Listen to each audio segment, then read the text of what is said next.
بسم الله الرحمن الرحيم.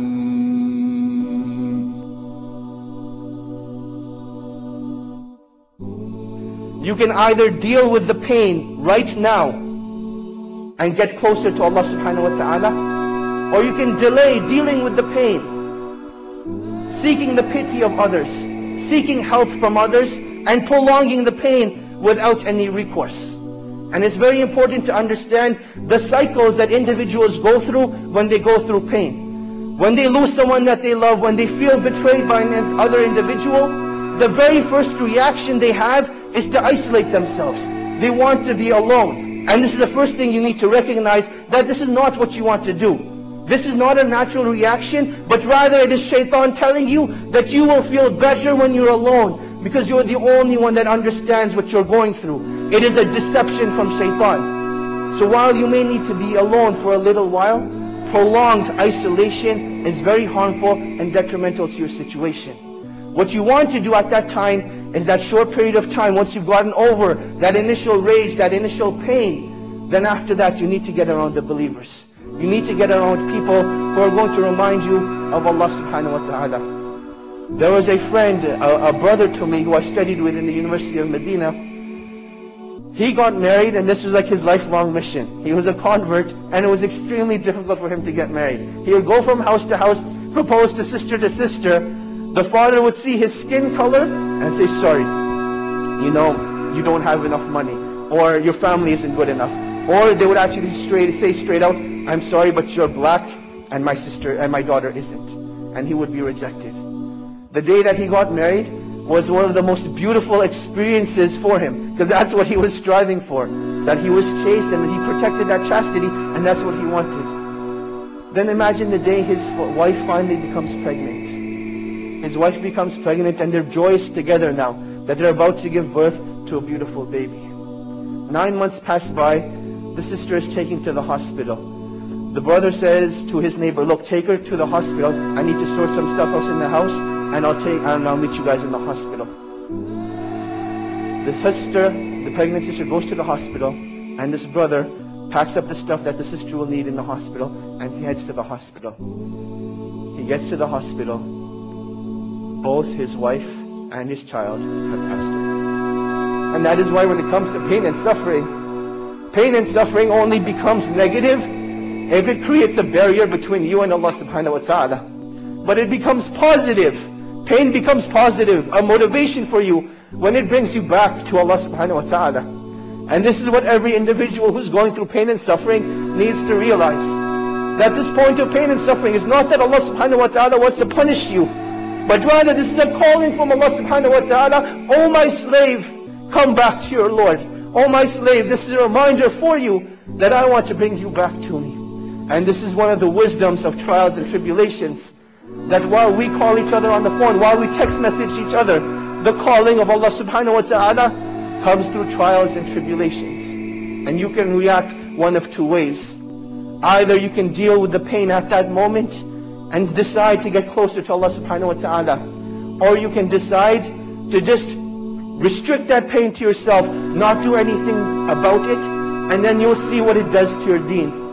And this is the last stage of the cycle of isolation. That once you're isolated, you will see that eventually your deen starts to disappear. The content of your salah, the khushu in your salah, it disappears. Your ability to recite the Quran is no longer there. Your ability to fast during the day, it gets taken away. What did you do differently? What you did differently was you gave yourself into shaitan. And shaitan's promise is that he will lead you astray. He will lead you away from the path of Allah subhanahu wa ta'ala. So in times of trials and tribulation, you need to seek out the believers. You need to seek out the righteous and let them be your guide and help to Allah subhanahu wa ta'ala. There is actually a blessing inside trials that we don't perceive. The simplest trial that an individual will go through is that he's walking on the road and he gets pricked by a thorn. He gets pricked by something that goes through his skin and causes him to say, ouch. But it's only for a split second. The Prophet ﷺ said that no individual is pricked by a thorn except that Allah subhanahu wa ta'ala purifies him with a sin for it. Trials and tribulations are a means of purification. They are a means of purifying you so you can go to the purest of places. The punishment of Allah is not out of anger and wrath. The punishment of Allah is a means of cleansing you of your sins.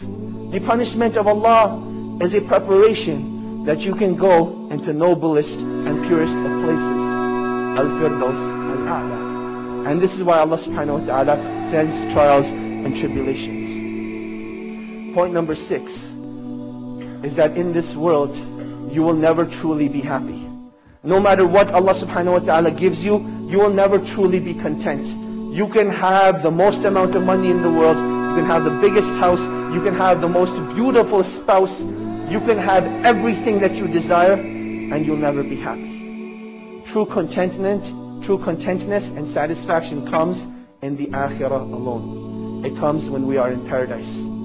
All of this is about perspective and how you deal with the situation. And that is why it is very important that an individual who goes through a trial, he changes his perspective of the trial. It's not a punishment from Allah, it's a means to get closer. It is not a punishment from Allah, it's a calling from Allah that He wants you to come back to Him. Now why is patience such an important thing when it comes to trial? Because the Prophet ﷺ says that an individual who is patient in times of adversity incurs the pleasure of Allah subhanahu wa ta'ala. And the individual who is not patient, he incurs the wrath of Allah subhanahu wa ta'ala. Now the situation is already as difficult as it is. You're going through a trial. Why make it worse by not being patient? Because you're only incurring the wrath of Allah. And an individual who's patient and remembers Allah subhanahu wa ta'ala, they get the salawat of Allah, the remembrance of Allah subhanahu wa ta'ala upon them. They get the rahmah of Allah subhanahu wa ta'ala upon them. And Allah subhanahu wa ta'ala ends off the verse by saying, وَأُولَٰئِكَ هُمُ الْمُهْتَدُونَ, that they are the ones who are truly guided. In times of trials and tribulation, you have a decision to make. Either you can get closer to Allah subhanahu wa ta'ala, and that is your way to paradise. Or you can decide to live with your pain, seek the pity of people, and let the pain get worse, and create your own destruction. Jazakumullahu khair. Assalamu alaikum wa rahmatullahi wa barakatuh.